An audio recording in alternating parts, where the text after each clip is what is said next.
ജയ് മാതാ. ചരണം ശരണം രമാംബികേ, ചരണം ശരണം ത്രയംബകേ. ശ്രീമദ് ഭാഗവത മഹാപുരാണത്തിൻ്റെ മംഗളാചരണത്തിലെ ഏറ്റവും കാവ്യാത്മകവും ദാർശനികവുമായ ധ്യാനമന്ത്രമാണ് സത്യം പരം ധീമഹി എന്നത്. പ്രപഞ്ചത്തിൻ്റെ സൃഷ്ടിസ്ഥിതി സംഹാരങ്ങൾക്ക് അതീതമായി നിൽക്കുന്ന മായയുടെ ആവരണങ്ങൾക്കപ്പുറത്ത് സ്വയം പ്രകാശിക്കുന്ന ആ പരമസത്യത്തെ ഞങ്ങൾ ധ്യാനിക്കുന്നു എന്നാണ് ഇതിൻ്റെ സാരാംശം. മാറിക്കൊണ്ടിരിക്കുന്ന പ്രപഞ്ചത്തിൽ മാറാതിരിക്കുന്ന ഒരേ ഒരു തത്വം ആ പരമബ്രഹ്മമാണ്. ഈ മന്ത്രം വെറുമൊരു ശ്ലോകഭാഗമല്ല, മറിച്ച് മാനവരാശിയുടെ മുഴുവൻ ആത്മീയ അന്വേഷണങ്ങളുടെയും പരമമായ ലക്ഷ്യത്തെ കുറിക്കുന്ന ജീവസുറ്റ ആശയമാണ്.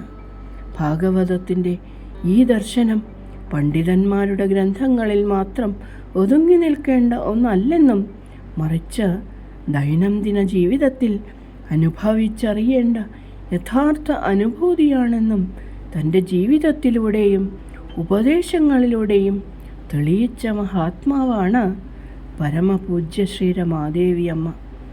ഭാഗവതപ്രകാരം സത്യം എന്നത് കേവലം അധരങ്ങൾ കൊണ്ട് പറയുന്ന വാചികമായ സത്യസന്ധത മാത്രമല്ല, അത് ഈ പ്രപഞ്ചത്തെ മുഴുവൻ താങ്ങി നിർത്തുന്ന അധിഷ്ഠാന തത്വമാണ്.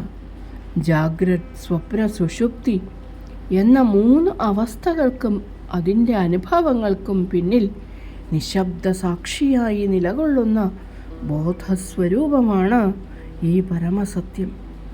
ഭാഗവതത്തിലെ വ്യാസഭഗവാന്റെ ദർശനത്തിൽ പ്രപഞ്ചത്തിലെ എല്ലാ രൂപങ്ങളും ഭാവങ്ങളും താത്കാലികവും മായാമയവുമാണ്.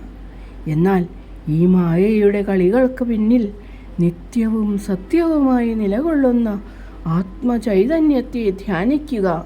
ധീമഹി എന്നതാണ് ആത്മീയ സാധനയുടെ ആകത്തുക. ജ്ഞാനവും ഭക്തിയും വെവ്വേറെ വഴികളല്ല, മറിച്ച് പരമസത്യത്തെ തിരിച്ചറിയുവാനുള്ള ഒരേ നാണയത്തിൻ്റെ ഇരുവശങ്ങളാണെന്ന് ഭാഗവതം നമ്മെ ഓർമ്മിപ്പിക്കുന്നു. ശ്രീരമാദേവിയമ്മയുടെ തിരുമൊഴികളിലേക്ക് നോക്കുമ്പോൾ ഭാഗവതത്തിലെ ഈ സനാതന സത്യം ഏറ്റവും ലളിതവും പ്രായോഗികവുമായ ഒരു ജീവിതചര്യയായി മാറിയത് കാണാം. അമ്മയുടെ ദർശനത്തിൽ ഈശ്വരൻ എന്നത് ദൂരെ എങ്ങോ ഇരിക്കുന്ന ഒരു സങ്കല്പമല്ല, സാക്ഷാൽ സത്യമാണ്.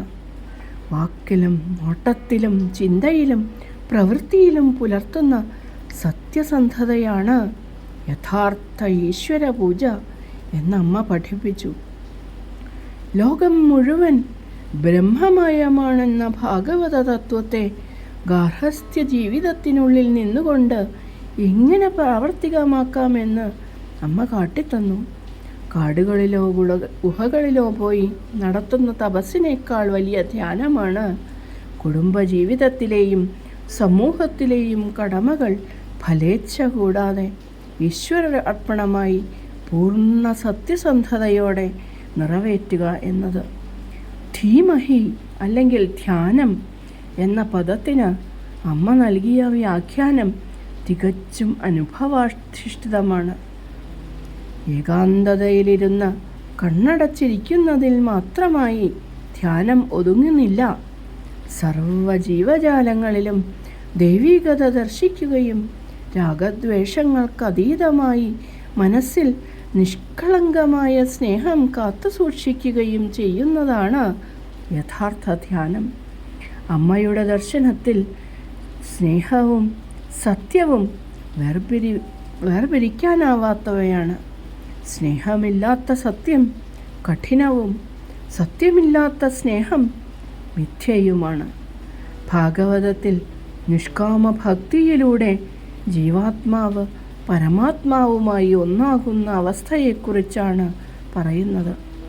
അമ്മ ഈ അദ്വൈത ദർശനത്തെ സർവജീവികളോടുമുള്ള അഹേതുകമായ കരുണയായും സേവനമായും രൂപാന്തരപ്പെടുത്തി. ഭാഗവതവും ശ്രീരമാദേവി അമ്മയുടെ ഉപദേശങ്ങളും തമ്മിലുള്ള ഈ പാവനമായ സംഗമം കാണിക്കുന്നത് പരമസത്യം എന്നത് ഗ്രഹിക്കാൻ ബുദ്ധിമുട്ടുള്ള ഒരു ശാസ്ത്രമല്ല, മറിച്ച് അനുഭവിച്ചറിയേണ്ട ഒരു ജീവിത രീതിയാണ് എന്നാണ്. ദുരഹങ്കാരവും മമതയും വെടിഞ്ഞ് ഉള്ളിലെ സാക്ഷിബോധത്തെ തിരിച്ചറിയുമ്പോൾ മനുഷ്യൻ അവിദ്യയുടെ മായാവലയത്തിൽ നിന്ന് മുക്തനാകുന്നു. തൻ്റെ വാക്കിലൂടെയും ചിന്തയിലൂടെയും പ്രവൃത്തിയിലൂടെയും സത്യത്തെ ഉപാസിക്കുന്ന ഒരു വ്യക്തിക്ക് പ്രപഞ്ചം മുഴുവൻ ആ പരമസത്യത്തിൻ്റെ ലീലയായി അനുഭവപ്പെടും. അങ്ങനെ ബാഹ്യമായ ചടങ്ങുകൾക്കും യാന്ത്രികമായ പ്രാർത്ഥനകൾക്കും അപ്പുറം സ്വന്തം ഉള്ളിൽ ജ്വലിക്കുന്ന ഈശ്വരീയതയെ വന്ദിക്കാനും സർവത്ര ആ പരമസത്യത്തെ ദർശിക്കാനുമാണ് ഭാഗവതവും ശ്രീരമാദേവി അമ്മയും നമ്മെ ആഹ്വാനം ചെയ്യുന്നത്. ചരണം ശരണം രമാംബികേ, ചരണം ശരണം ത്രയംബകേ. ജയ് മാതാ.